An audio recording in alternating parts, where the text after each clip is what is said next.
हर किस्म के free lectures के लिए सब्सक्राइब करें यूट्यूब चैनल साहिल ऑर्गेनाइजेशन। आज का हमारा टॉपिक है P3 के अंदर कि लास्ट टाइम हमने इन्वेंट्री आइटम किस तरह क्रिएट करते हैं। आज हम सीखेंगे उसका परचेज ऑर्डर।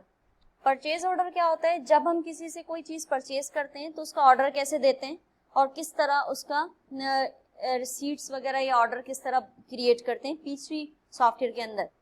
तो स्टार्ट करते हैं हम। सबसे पहले हमारे पास वही कंपनी आपने ओपन करनी है जिसके अंदर आपने मैन्युफैक्चरिंग क्रिएट किया हुआ है। याद रखिए सबसे पहले आपका मैन्युफैक्चरिंग बनेगा, मैन्युफैक्चरिंग के बाद आप उसकी इन्वेंट्री बनाएंगे, एडजस्टमेंट होगी, उसके बाद आपका परचेज ऑर्डर क्रिएट होता है।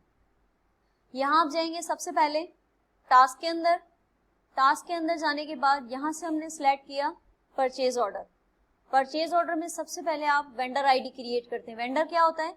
जो सप्लायर होता है, जो माल को एक जगह से दूसरी जगह लाता ले जाता है, उसको वेंडर कहा जाता है।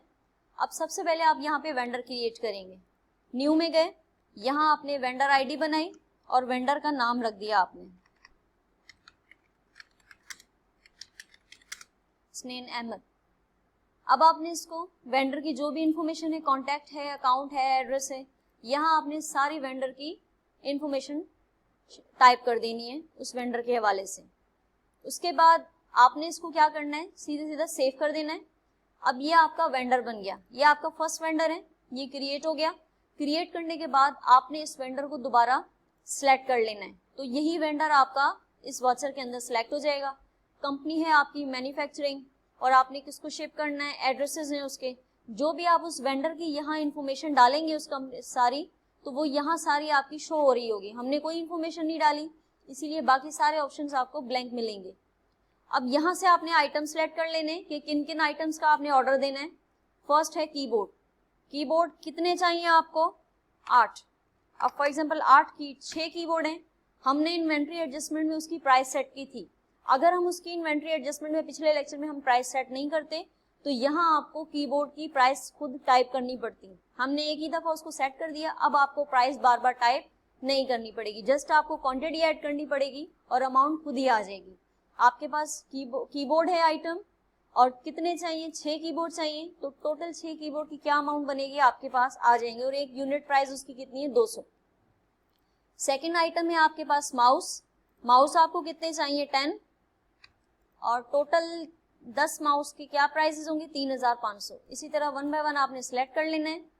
हार्ड डिस्क आपको कितनी चाहिए? 5, तो ये उसकी अमाउंट आती जाएगी। इसी तरह वन बाय वन आपने प्रोसेसर लिया, प्रोसेसर आपको चाहिए 7। रैम सेलेक्ट की, रैम आपको चाहिए 15।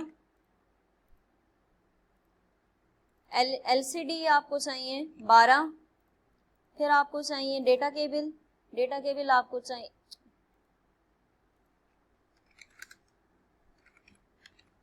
डेटा केबल आपको चाहिए 9। फिर आपको चाहिए USB आपको चाहिए 6। तो ये देखें यूनिट प्राइस खुद ही आ रही जा रही है और अमाउंट्स भी आ रही हैं। अब यह सारा परचेज ऑर्डर बनाने के बाद अगर हम इसको सेव करेंगे तो ये सेव नहीं करेगा। इसको सेव करते हैं तो ये बाज़ दफा सेव नहीं करता। तो यहाँ पे आपके पास एक ऑप्शन होता है PO नंबर। PO नंबर का मतलब होता है परचेज ऑर्डर नंबर। तो हमने इसका परचेज ऑर्डर नंबर देना होता है, क्योंकि वेंडर सेम भी हो सकते हैं सेम नाम से, लेकिन हर एक का परचेज ऑर्डर नंबर क्या होगा? डिफरेंट होगा। तो यहाँ हमने इसका परचेज ऑर्डर नंबर सेट किया। अब हम इसको कर देंगे सेव, तो ये सेव हो जाएगा। सेव करने के बाद अब दोबारा जाएंगे टास्क में। अब इसकी रिसीव इन्वेंट्री, जब हमने ऑर्डर दिया है तो हमारे पास वो इन्वेंट्री आपके पास रिसीव हो गई है, तो अब उसका बिल कैसे बनाएंगे? दोबारा अगेन टास्क में जाके परचेजेस रिसीव इन्वेंट्री आप सिलेक्ट करेंगे। सिलेक्ट करने के बाद वेंडर आईडी में जाएंगे। अब पिछले वॉचर में आपने वेंडर क्रिएट किया हुआ है, अब यहाँ से आपके पास वेंडर शो हो रहा होगा ऑटोमेटिक, और यहाँ से आपने वेंडर सिलेक्ट कर लेना है। सिलेक्ट करने के बाद अब क्या कह रहा है ये? Apply to purchase order number. जो हमने परचेज ऑर्डर नंबर अप्लाई किया था, जो हमने नंबर दिया था, वो नंबर हम सिलेक्ट कर लेंगे। तो क्या क्या ऑर्डर आपको रिसीव हुए उस वेंडर के थ्रू, वो सारे आपके पास आइटम्स आ जाएंगे नीचे लिस्ट में। ये उसका परचेज ऑर्डर नंबर है, अप्लाई कर लिया, तो ये सारे उसका परचेज ऑर्डर नंबर है जो कि उस वेंडर की तरफ से हमें सारे रिसीव हुए। अब इनवॉइस नंबर देंगे, इनवॉइस नंबर दे दिया। ये इनवॉइस। अगर हम इनवॉइस नहीं भी टाइप करते तो ये फिर भी सेव कर देता है, लेकिन आपने इनवॉइस नंबर डालना होता है। इनवॉइस देने के बाद अब हमने इसको सेव कर दिया। सेव करने के बाद अब इसकी रिपोर्ट चेक करेंगे। अब रिपोर्ट्स कहाँ चेक करेंगे? देखिए, जब हम परचेज ऑर्डर देते हैं तो हम अकाउंट पेएबल में इसका रिपोर्ट चेक करते हैं। पेएबल का मतलब कि हमने परचेज ऑर्डर दिया होता है, हमने परचेज करनी होती है, तो हमने पेमेंट्स देनी है, तो हम इसके अकाउंट पेएबल अकाउंट में इसको रिपोर्ट में चेक करते हैं। अकाउंट पेएबल के अंदर जाएंगे तो यहाँ आपके पास परचेज ऑर्डर का एक ऑप्शन होगा, आप उसी ऑर्डर पे डबल क्लिक कर देंगे।